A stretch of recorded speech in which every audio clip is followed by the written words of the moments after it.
परिस्थितीमध्ये आम्ही या ठिकाणी आम्ही सुरू केलेल्या योजना या कधीच बंद होऊ देणार नाही। सातत्याने काही लोक सांगतात लाडकी बहीण योजना बंद होणार।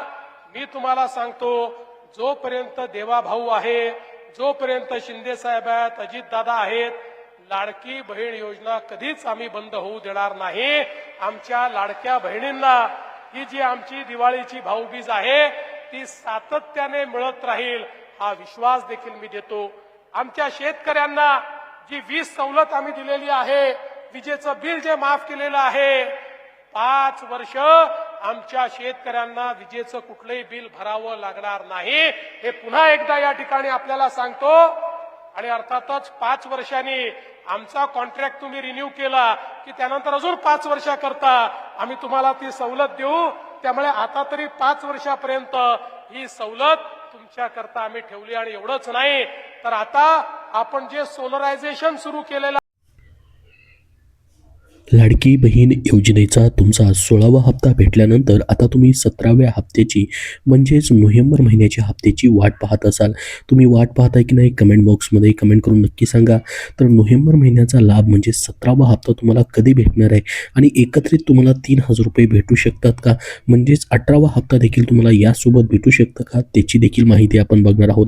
त्याच्या अगोदर बघा नोव्हेंबर महिना हप्ता या ठिकाणी लांबण्याचं कारण काय, थांबवण्याचं कारण काय, जो की या ठिकाणी तुम्हाला अजूनही भेटलेलं नाही, कारण की नोव्हेंबर महिना संपलेला आहे। याच्या अगोदर आपण बघितलं मागचे 5 ते 6 महिन्यापासून लाभ जो आहे त्या महिन्यामध्ये जमा न होता पुढच्या महिन्याच्या पहिल्या किंवा दुसऱ्या आठवड्यात जमा होत आहे। तर सरकारने कुठेतरी याची 1 तारीख फिक्स देखील करणं गरजेचं आहे, जेणेकरून लाडक्या बहिणींना 1 तारखेपासून 30 तारखेपर्यंत वाट पाहावी लागणार नाही। 1 तारीख फिक्स केल्यास लाडक्या बहिणींना त्याचा खूप मोठा फायदा जो आहे तो लाभाचा होऊ शकतो। तुम्हालाही वाटतं का सरकारने कुठेतरी 1 तारीख याची फिक्स करावी, जेणेकरून तुम्हाला प्रत्येक इन्स्टॉलमेंटची वाट पाहावी लागणार नाही। कमेंट बॉक्समध्ये सर्वांनी हो म्हणून सांगा तुम्हाला तसं वाटत असेल तर, जेणेकरून सर्वांपर्यंत ही माहिती पोहोचेल। तर बघा आता नोव्हेंबर महिन्याचा हप्ता नेमका लेट का झाला, कारण की आपण जर बघितलं नोव्हेंबर महिन्याचा लाभ जो आहे त्याचा GR नोव्हेंबर महिन्यामध्येच येणं गरजेचं होतं, मात्र GR अजून आलेला नाही, जो की निधी वितरणाचा GR असतो, निधी मंजुरीचा GR असतो। आणि GR आल्यानंतर पुढच्या महिन्यामध्ये पहिल्या किंवा दुसऱ्या आठवड्यात हे पैसे भेटत असतात। आता बघा पहिला आठवडा संपलेला आहे, अजून तर GR देखील आलेला नाही, मग हे वितरण जे आहे नेमकं पुढं काय गेलेलं आहे आणि पुढं कधीपर्यंत तुम्हाला भेटू शकतं त्याचीच माहिती आपण बघणार आहोत। डिसेंबरची सुरुवात होऊन अनेक लाभार्थ्यांच्या खात्यामध्ये नोव्हेंबर महिन्याचा सन्मान निधी अजून जमा झालेला नाही। यामागे स्थानिक स्वराज्य संस्थांच्या निवडणुका हे प्रमुख कारण असल्याची चर्चा आहे। निवडणूक आचारसंहितेच्या अंमलबजावणीतून अनेक आर्थिक प्रक्रिया तात्पुरत्या स्थगित केल्या जातात, त्यामुळेच यावेळी हप्ता येण्यास उशीर असल्याचं स्पष्ट होत आहे। तर बघा गेल्या वर्षी देखील आपण बघितलं 2024 मध्ये विधानसभा निवडणुकीदरम्यान सरकारने महिलांच्या खात्यात 2 हप्त्यांचे पैसे एकाच वेळी जमा केले होते, त्यावेळी 3000 रुपये तुम्हाला भेटलेले होते। 2024 मध्ये आपण बघितलं असेल ऑक्टोबर आणि नोव्हेंबर महिन्याचे तुम्हाला हे 2 हप्ते एकत्रित भेटले होते। त्यामुळे यंदाही तशी शक्यता वर्तवली जात आहे। मिळालेल्या माहितीनुसार पुढील आठवड्यामध्ये या ठिकाणी हे पैसे जमा होऊ शकतात, मात्र अद्याप याची माहिती जी आहे अधिकृत घोषणा मात्र झालेली नाही। तर बघा मग तुम्हाला 1 हप्ता भेटणार का 17वा की या ठिकाणी 18वा प्लस 17वा हप्ता म्हणजे 3000 रुपये भेटणार, त्याचीच माहिती आपण पुढं बघूयात। तर पहा लाडक्या बहिणींसाठी मोठी आनंदाची बातमी आहे। सध्या तरी 1500 रुपये नाही तर 3000 रुपये तुमच्या खात्यात येऊ शकतात असं न्यूजमध्ये सांगण्यात येत आहे। मात्र मग नेमके या ठिकाणी 1500 रुपये म्हणजे एकच हप्ता भेटेल की दोन्ही एकत्र हप्ते भेटतील त्याची देखील आपण माहिती बघणार आहोत। तर बघा तुमचा हा 17वा हप्ता आहे, त्याचा तर अगोदर GR येणं गरजेचं आहे आणि ज्यावेळेस या ठिकाणी GR प्रसिद्ध होईल त्याच्यानंतर 2 ते 3 दिवसांनी हे वितरण सुरू होत असतं। तर GR आल्यानंतर आपल्याला या ठिकाणी समजणार आहे की तुम्हाला 3000 रुपये भेटू शकतात की या ठिकाणी 1500 रुपये। मग या ठिकाणी असा निर्णय का घेतला जाऊ शकतो की 3000चा बघा काय म्हटलं याच्यामध्ये, लाडकी बहीण योजनेच्या लाभार्थ्यांना वर्षाअखेर मोठे गिफ्ट मिळण्याची शक्यता आहे। सरकार लाडक्या बहिणींच्या खात्यात 1500 रुपये नाही तर 3000 रुपये जमा करण्याची शक्यता आहे। याबद्दलची काय अपडेट आहे बघा, लाडक्या बहिणींना स्थानिक स्वराज्य संस्थांच्या निवडणुकीतच मोठं गिफ्ट मिळण्याची शक्यता आहे। सरकार लाडक्या बहिणींना नवीन वर्षाचं गिफ्ट आत्ताच देण्याची शक्यता आहे, त्यामुळे डिसेंबर महिन्यात लाडक्या बहिणींच्या खात्यामध्ये 1 सोडून 2 हप्ते जमा होतील। त्यांच्या बँक खात्यात नोव्हेंबर आणि डिसेंबर दोन्ही महिन्याचे पैसे जमा होतील असं म्हटलं गेलेलं आहे। बँक खात्यात 1500 रुपये नाही तर 3000 रुपये म्हणजे दोन्ही हप्ते एकत्रित या ठिकाणी येण्याची शक्यता तुम्हाला आहे। तर नोव्हेंबर महिन्याच्या हप्त्याची तुम्हाला जी प्रतीक्षा लागलेली आहे त्याची माहिती बघूयात। डिसेंबर महिन्याची सुरुवात झालेली आहे, पण आतापर्यंत लाडक्या बहिणींना अद्याप नोव्हेंबर महिन्याचा लाभ जो आहे तो भेटलेला नाही. माध्यमातील काही वृत्तपत्रानुसार यावेळी नोव्हेंबर आणि डिसेंबर महिन्याची दोन्ही हप्ते बँक खात्यात जमा होणार आहेत असं सांगण्यात येत आहे. तर असे झालं तर लाडक्या बहिणींच्या खात्यात 3,000 रुपये सरकार एकदाच जमा करेल. अनेकांना नोव्हेंबर महिन्याचा सन्मान निधी का देण्यात आलेला नाही याची चिंता लागलेली आहे. तर नेमके हे पैसे मग कधीपर्यंत जमा होऊ शकतात? बघा, लाडकी बहीण योजनेच्या बँक खात्यामध्ये जे आहे पैसे न आल्याने राज्यातील स्थानिक स्वराज्य संस्थेच्या निवडणूक असू शकतं. याचं मुख्य कारण यामुळेच बहिणींच्या खात्यामध्ये रक्कम जमा झालेली नाही. यापूर्वी गेल्या वर्षी आपण बघितलं की 2 हप्ते एकत्रित दिले होते आचारसंहितेच्या काळामध्ये. तर एका अंदाजानुसार पुढील आठवड्यात सरकार लाडक्या बहिणींच्या बँक खात्यामध्ये हे पैसे जमा करण्याची शक्यता आहे. अद्याप सरकारने याविषयी मात्र अधिकृत घोषणा केलेली नाही.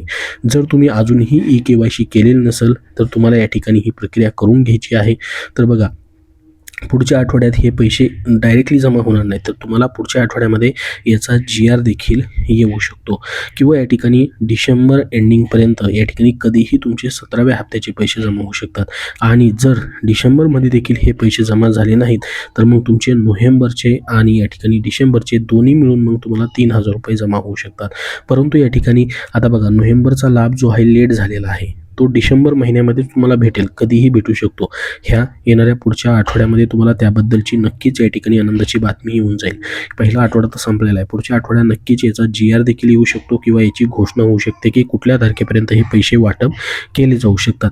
मात्र या ठिकाणी डिसेंबरचे देखील लगेच पैसे दिले जातील का, याबद्दल मात्र शक्यता थोडीशी कमी वाटते. कारण की या ठिकाणी बघा, मागच्या 5 ते 6 महिन्यापासून या ठिकाणी प्रत्येक महिन्यामध्ये लाभ न देता पुढच्या महिन्याच्या पहिल्या किंवा दुसऱ्या आठवड्यात हे पैसे वाटप होतात.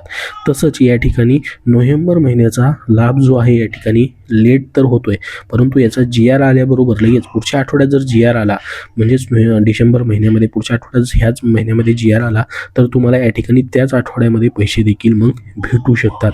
म्हणजे पहिल्या किंवा दुसऱ्या आठवड्यामध्ये हे पैसे तुमचे येण्याची शक्यता असते. त्यानुसार मग दुसऱ्या आठवड्यात जर पैसे आले तर डिसेंबरचा लाभ तुम्हाला जसे मागचे हप्ते भेटत आहेत त्या महिन्यामध्ये नेता पुढच्या महिन्यामध्ये मग जानेवारीमध्ये तुम्हाला या ठिकाणी तुमचा या ठिकाणी डिसेंबरचा लाभ जाऊ शकतो. मात्र खूपच लेट झालं, डिसेंबरच्या 4थ्या आठवड्यापर्यंत देखील या ठिकाणी तुमचे पैसे जमा करण्याचा GR नाही आला तर मग मात्र तुम्हाला 2 हप्ते एकत्रित म्हणजे 3,000 रुपये एकदाच तुम्हाला डिसेंबर आणि नोव्हेंबरचे मग भेटू शकतात. तर बघा, आता सध्या तुमची ई-KYC प्रक्रिया तुम्ही केलेली नसेल तर याच वर्षामध्ये तुम्हाला पूर्ण करायची आहे, म्हणजे 31 डिसेंबरपर्यंत करायची आहे. कारण की या ठिकाणी प्रत्येक वर्षी ही ई-KYC करायची आहे. यावर्षी देखील तुमची ई-KYC होईल. याच्यानंतर देखील या ठिकाणी त्यांनी प्रत्येक महिन्याची या ठिकाणी तारीख ठरवलेली आहे. GR त्याचा आलेला आहे, त्यानुसार तुम्हाला ई-KYC करायचे 31 डिसेंबरपर्यंत सध्या तरी करायचे. ladkibhin.maharashtra.gov.in या संकेतस्थळावरती जाऊन तुम्ही तुमच्या मोबाईलवरनं या ठिकाणी घरी बसल्या ई-KYC करू शकतात. मात्र तुम्हाला काही प्रॉब्लेम येत असेल ई-KYC करण्यासाठी तर जवळच्या महिला आणि बालविकास विभागामध्ये जाऊन तुम्हाला तो प्रॉब्लेम सॉल्व्ह करून घ्यायचा आहे, जेणेकरून तुम्ही पात्र असाल तर तुमची ई-KYC केल्यामुळे तुमचे पैसे येण्यास कुठलीही अडचण मग होणार नाही, जेणेकरून तुमचे पैसे वेळेवरती या ठिकाणी भेटत राहतील. आता बघा, 52 लाख महिला अपात्र अशा पद्धतीची एक न्यूज आली होती. त्यावरती स्वतः महिला आणि बालविकास मंत्र्यांनी मोठी माहिती दिलेली आहे. काही दिवसापूर्वी बघा, माध्यमांमध्ये वृत्त आले होते की छाननीमध्ये 52 लाख लाडक्या बहिणी अपात्र ठरले आहेत. यावरती स्वतः मंत्री अदिती तटकरे यांनी स्पष्टीकरण देत म्हटलेलं आहे की काही प्रसार माध्यमांवरती मुख्यमंत्री माझी लाडकी बहीण योजनेबाबत प्रसारित होत असलेली बातमी वस्तुस्थितीला धरून नाही. प्राथमिक छाननीत 52 लाख लाभार्थी अपात्र अशा मात्राखाली आलेले या बातम्या निराधार आहेत. या योजनेत पारदर्शकता येण्यासाठी व योजनेच्या पात्र लाभार्थी महिलांना नियमितपणे आर्थिक लाभ मिळावा यासाठी राबवण्यात येणारी ई-KYC प्रक्रिया अजूनही सुरू आहे.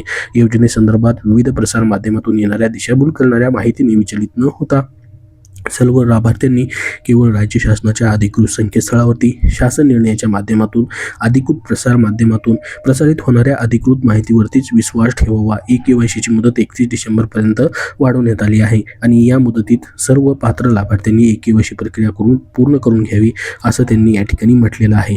म्हणजेच ही जी माहिती आलेली होती की 52 लाख लाडक्या बहिणी छाननीमध्ये अपात्र आहेत त्याच्याबद्दलचं त्यांनी स्पष्टीकरण दिलेलं आहे. अशी कुठलीही माहिती नाही असं त्यांनी सांगितलेलं आहे. तर संपूर्ण माहिती आपण बघितलेली आहे. तुमचा 17वा आणि 18वा हप्ता एकत्रित येऊ शकतो का तेही तुम्हाला सांगितलंय. 17वा हप्त्याची या ठिकाणी जी प्रोसेस आहे ती कधीपासून चालू होऊ शकते त्याची देखील आपण माहिती बघितलेली आहे. याच्याबद्दल अजून तुमचे काय प्रश्न असतील तर कमेंट बॉक्समध्ये नक्की विचारा. हा व्हिडिओ नक्की लाईक करा. पुढील सर्व अपडेट पाहण्यासाठी आपला चॅनल सबस्क्राईब करून ठेवा. धन्यवाद.